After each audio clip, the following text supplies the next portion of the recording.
Shalom.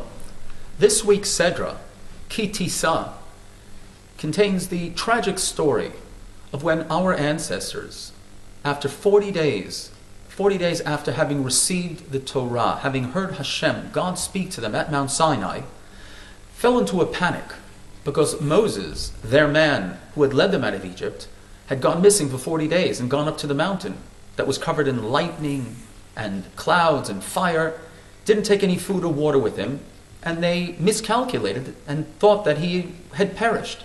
And falling into a leaderless panic, they demanded a replacement. Aaron takes their gold, throws it into the fire, and out pops out a golden calf. And they make the tragic mistake of saying this will replace Moses, and this is the God who took us out of Egypt. The connection, the relationship between that story and the haftorah that is taken from the first book of Kings, chapter 18, is very clear. That chapter in the book of Kings is one of my favorite stories in the entire Tanakh, the entire Bible. It speaks of Elijah the prophet, Eliyahu Navi, who summons representatives of the entire nation, mainly of the northern kingdom that had split away from Judea, to come up to Mt Carmel, the same Mt Carmel we know of today in the northern part of Israel. And he's going to make a test. He's going to set up two altars. There was an altar there for Baal, a paganistic idol, deity, and he would call on their priests to call for Baal to consume the sacrifice that they would offer to him. And he would do the same with an ancient altar that was there, and he would call out to Hashem, and whichever God answered, that would prove to the Jewish people that they could not worship Hashem as well as the Baal. It was either or. Or as we say, you're not allowed or you cannot. It's impossible to dance at two separate weddings at the same time.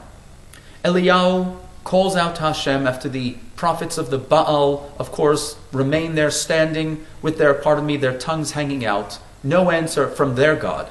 And he calls out to Hashem and says, I have served you loyally for so many years with zealotry, and please answer me now to show that you are the true God. And immediately fire drops out of the heaven, consumes the altar and everything on it and around it.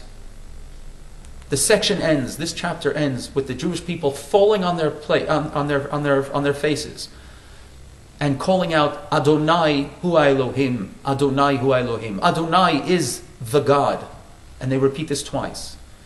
You might recognize that phrase because we conclude our Yom Kippur services by calling it out 7 times. So the relationship is very clear.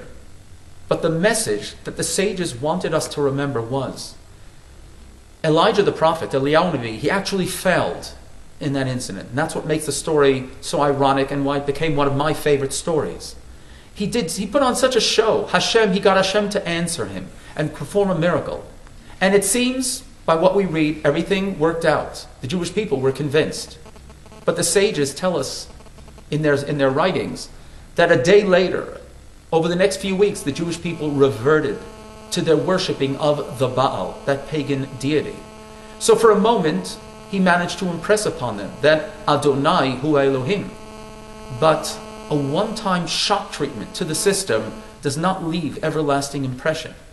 The only way, and this is the main message that the sages wanted by choosing this portion from the prophets and connecting it to Tissa, is that this was done once at Har Sinai, and then Eliyahu tried to recreate it.